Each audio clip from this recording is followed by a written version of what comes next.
มนุษย์รอบปวนแนกนอมกันเนียเพียขลุ่นขณะกองท็อปซีรีส์เบิดขทบดำบอลได้กรุบกรงโดยจุนจิตเคิร์ดครองตีกรงอเลปโปจอมเปลเมียนการปักทุงกิจเนีย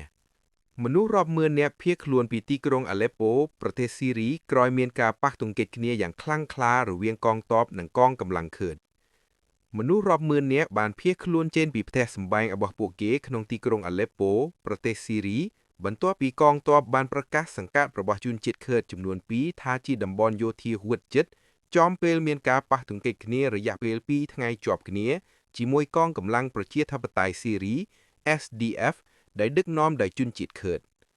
นิยกทานเกยกายสังคมบานในเฮกาไปยุบทั้งไงพุทธามนุษย์เชียงไซสปลามเมือนเนี้ยบานพลักตีลุมเนยเจนปีตีกรงโดยซาแต่กาวประยุทธ์เนียโดยเพียชรานบานทั่วดำนาเตตึกปียิบชปัวแต่การตำบอลอาฟรินครูซาได้เพียคลุนจิจรานบานจะเจนโดยเมื่อเจืองตามระยะจรล็อกมนุษย์ทอได้เบิกโดยกองตอบซีรีดัมใบออยซีเวอร์จะเจนปีดัมบอลได้เมียนกาประยุทธ์กันยาคลังพวกเกบันไว้ขจอบสัมพีระตามคลุนตามเด็ดไอทัวเตอร์บานโดยมันฉบับทาตาหนึ่งไอตรล็อกมาวิ่งเหนือเปียวนะหรือไอตรล็อกมาวิ่งบานได้หรือเตครูซามวยจุ่มนวนเตียดก็เตยบานดึกจินจูนเจนโดยรถยนต์ระบบกรงฝั่งได้การป้าตุงกิจกันเนี้ยได้บานจับดามกาบิดแค่องเกียหนึ่งบานสำหรับมนุษย์ประบุนเนี้ยยงตามมนตรีเหมือนเนี้ยคือจีการประยุทธ์เนียดอสหายบ่มพดหรือเวียงกองทบหนึ่งกรม SDF บรรทอปีเพียกี้ต่างปีบานปรายเจในโครงการอนุวัตเกจโปรมเปรียงกาวปีแคมิเนียดำใบบรรโจลกองกำลังดึกน้อมโดยเคิร์ดทึกครองสถาบันรัฐทำไมระบบซีรีปัจจุบันกองตอบรัฐาภิบาลซีรีกรอมการดึกน้อมทำไมบรรทอปีระบอบโลกอาซาดโดลระล้มบานประกาศสังกัดเชคมักซูดหนึ่งอัชราฟีเยฟกนุงตีกรองอเลปโปท่าเจียดัมบอลโยเทียบุดจิตมนตรีซีรีบานกับน็อตเอาสนะเวียลเอาซีเวลจากเจนตามจรล็อกมนุษย์ทอมุนเป็นบากปฏิบัติการโยเทียตรงเตรียบ่มพดประชังหนึ่งกรมเนประยุทธ์เคิร์ด SDF กาป้าตรงกิจนี้การล้างโดยสาเพียบตานตั้งจุมวิงกาบรรโจดกำลังเคิร์ดเตอจั่วกองตอบเชียดหนึ่งกาบังพลองพดักเนียเตอวินเตอโมกนังตีกรงกาประยุทธ์เนียดอสหาวบานประตูล้างระเวียงเนประยุทธ์ดึกนอมโดยเคิร์ดหนึ่งกองกำลังซีรีอิสราเอลหนึ่งซีรียลพร้อมบังการใช้โทรศัพท์ตำเนะตำนองฟตัวลเนื้อขนองเกจจอชาได้สำรอบสำรวจโดยสหรัฐอเมริกรูปยะบันทำไมอุบาซีรีบันรูปรูปเพียบกรูซาอัลอาซาดเจนนำไปจุมรุนเศรษฐกิจลางวิง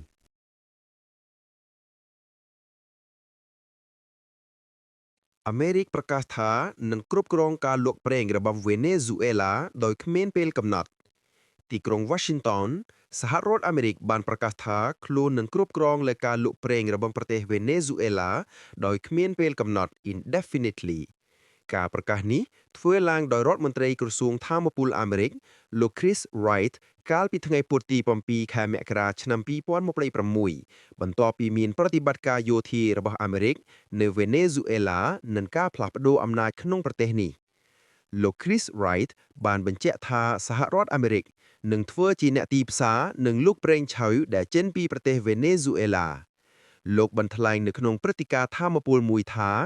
យើងនឹងលក់ប្រេងឆៅដែលចេញពីវេណេស៊ុអេឡាហើយបន្ទាប់មកគឺលក់ដោយគ្មានពេលកំណត់ទៅថ្ងៃមុខតាមគម្រោងមួយនេះប្រាក់ចំណូលដែលទទួលបានពីការលក់ប្រេងទាំងនេះនឹងត្រូវដាក់ចូលទៅក្នុងគណនីដែលគ្រប់គ្រងដោយរដ្ឋាភិបាលសហរដ្ឋអាមេរិកលោកប្រធានាធិបតី Donald Trump បានបញ្ជាក់ថាលោកនឹងគ្រប់គ្រងមូលនិធិនេះផ្ទាល់ដើម្បីធានាថាវាត្រូវបានប្រើប្រាស់សម្រាប់ប្រយោជន៍ប្រជាជនវេណេស៊ុអេឡានិងអាមេរិកសម្រាប់បរិមាណប្រេងជាជំហានដំបូងដែលអាមេរិកគ្រោងនឹងនាំយកប្រេងឆៅចំនួនពី30ទៅ50លានបារ៉ាល់ដែលកំពុងជាប់គាំងនៅខុនស្តុករបស់វេណេស៊ុអេឡាមកលក់នៅលើទីផ្សារឬចម្រាញ់នៅសហរដ្ឋអាមេរិកចំពោះស្ថិរភាពសេដ្ឋកិច្ចអាមេរិកអះអាងថាការគ្រប់គ្រងនេះគឺចាំបាច់ដើម្បីស្ដារសេដ្ឋកិច្ចរបស់វេណេស៊ុអេឡាដែលបានដួលរលំនិងដើម្បីការពារកុំឲ្យប្រាក់ចំណូលធ្លាក់ទៅក្នុងដៃអ្នកដែលគ្រប់គ្រងវាខុស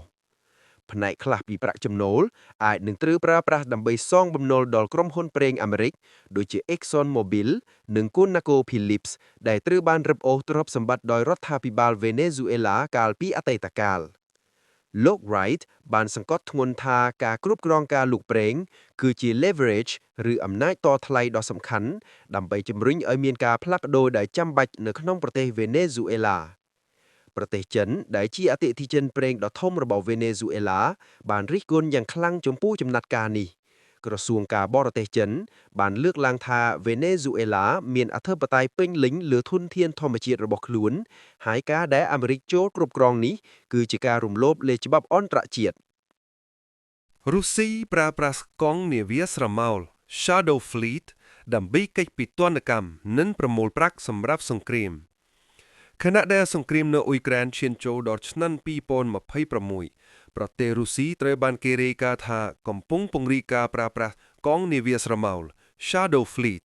ដើម្បីបន្តលូកប្រេងទៅកាន់ទីផ្សារអន្តរជាតិទោះបីជាមានការដាក់កំហិតតម្លៃនិងទណ្ឌកម្មយ៉ាងធ្ងន់ធ្ងរពីសំណាក់មជ្ឈមលោកក៏ដោយតើអ្វីទៅជានាវាដឹកប្រេងស្រមោលនាវាទាំងនេះគឺជាកងនាវាដឹកប្រេងចាស់ៗដែលជាច្រើនគ្រឿងមានអាយុកាលលើសពី15ឆ្នាំដែលមានលក្ខណៈសម្គាល់ដូចជាម្ចាស់គ្រប់គ្រងដោយក្រុមហ៊ុនបំលែងឈ្មោះដែលមានទីតាំងនៅក្រៅប្រទេស offshore ពួកគេមិនប្រើប្រាស់សេវាកម្មធានារ៉ាប់ពីក្រុមហ៊ុនលោកខាងលិចដើម្បីជៀសវាងការត្រួតពិនិត្យតម្លៃនាវាទាំងនេះតែងតែបដូរទង់ជាតិទៅកាន់ប្រទេសដែលមានការត្រួតពិនិត្យខ្សោយដូចជាហ្គាប៊ុងឬប៉ាឡៅឬប្រើប្រាស់ទង់ជាតិរុស្ស៊ីដោយផ្ទាល់ដើម្បីការពារខ្លួនពីការរឹបអូសចំណែកឯយុទ្ធសាស្ត្រកិច្ចពីទណ្ឌកម្មវិញ Sanction Evasion រុស្ស៊ីបានប្រើប្រាស់វិធីសាស្ត្រងងឹតជាច្រើនដើម្បីដឹកជញ្ជូនប្រេងដូចជា Dark Shipping គឺជាការបិទឧបករណ៍កំណត់អត្តសញ្ញាណ AIS ដើម្បីកុំឲ្យគេដឹងពីទីតាំងពិតប្រាកដការផ្ទេរទំនិញនៅកណ្ដាលសមុទ្រ Ship to Ship Transfer ការផ្ទេរប្រេងពីនាវាមួយទៅនាវាមួយទៀតនៅដែនទឹកអន្តរជាតិដើម្បីបន្លំប្រភពដើមនៃប្រេងការប្រើប្រាស់ទង់ជាតិរុស្ស៊ី Reflagging ពលគឺនៅក្នុងខែមករា2026នេះមានសេចក្តីរាយការណ៍ថារុស្ស៊ីបានចុះបញ្ជីនាវាស្រមោលជាច្រើនគ្រឿងមកក្រោមទង់ជាតិខ្លួនវិញដើម្បីទប់ទល់នឹងការរារារបស់សហរដ្ឋអាមេរិកសម្រាប់ព្រឹត្តិការណ៍ក្តៅៗនៅដើមឆ្នាំ2026ស្ថានភាពកាន់តែតានតឹងខ្លាំងនៅតំបន់សមុទ្រអាត្លង់តិកនិងសមុទ្រខ្មៅការរឹបអូសនាវា Marinera នៅថ្ងៃទី7ខែមករាឆ្នាំ2026កងកម្លាំងអាមេរិកបានឡោមព័ទ្ធនិងរឹបអូសនាវាដឹកប្រេង Marinera ដែលជារបស់រុស្ស៊ីក្រោមការចោទប្រកាន់ថាបានរំលោភទណ្ឌកម្មសម្រាប់ការវាយប្រហារដោយ drone នៅអ៊ុយក្រែនដោយរុស្ស៊ីបានប្រើប្រាស់ drone វាយប្រហារលើនាវាស្រមោលរបស់រុស្ស៊ីចំនួននៅសមុទ្រមេឌីទែរ៉ាណេដើម្បីកាត់ទាត់ខ្សែទឹកហូរនៃចំណូលរបស់វិមានក្រែមឡាំងរីឯផលប៉ះពាល់ថវិកាចំពោះយុទ្ធនាការបង្ក្រាបនាវាស្រមោលនៅឆ្នាំ2026នេះកំពុងធ្វើឲ្យចំណូលពីថាមពលរបស់រុស្ស៊ីធ្លាក់ចុះដែលប៉ះពាល់ដល់លទ្ធភាពរបស់ទីក្រុងមូស្គូដើម្បីទិញសប្បាវុធនិងផ្ដល់ប្រាក់ខែដល់កងទ័ពក្នុងនោះក៏មានហានិភ័យដល់បរិស្ថានដែលអ្នកជំនាញមានការព្រួយបារម្ភយ៉ាងខ្លាំងថានាវាចាស់ៗដែលខ្វះការថែទាំទាំងនេះអាចបង្កឲ្យមានការលេតលាយប្រេងដ៏ធំដែលជាមហន្តរាយដល់បរិស្ថានសមុទ្រដោយសារมันមានក្រុមហ៊ុនធានារ៉ាប់ណាមកទទួលខុសត្រូវលើការសម្អាតឡើយចឹងមានន័យថាការបង្ក្រាបលើកងនាវាស្រមោលคล้ายទៅជាសមរភូមិសេដ្ឋកិច្ចថ្មីមួយនៅឆ្នាំ2026ដែលបក្សឈឹមលោកព្យាយាមបិទផ្លូវដង្ហើមហិរញ្ញវត្ថុរបស់រុស្ស៊ី